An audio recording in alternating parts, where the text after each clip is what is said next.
சோழவரம் அருகே பள்ளி பேருந்தை கடத்தி சென்ற நபர் விபத்தை ஏற்படுத்தியதில் கட்டிட தொழிலாளி பரிதாபமாக உயிரிழந்தார். திருவள்ளூர் மாவட்டம் செங்குன்ற பகுதியைச் சேர்ந்த சாமுவேல் என்பவர் தனியார் பள்ளியின் பேருந்தை கடத்தி சென்றுள்ளார்.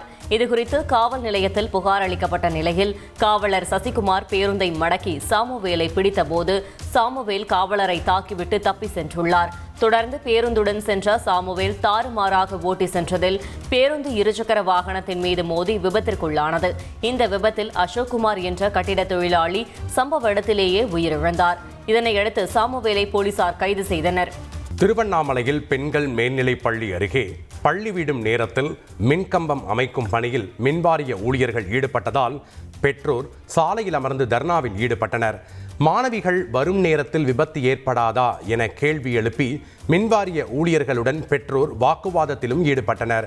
இதையடுத்து மின்கம்பம் நடும் பணியை மின்வாரிய ஊழியர்கள் கைவிட்டனர். செய்திகளை உடனுக்குடன் தெரிந்து கொள்ள உடனே சப்ஸ்கிரைப் பண்ணுங்க.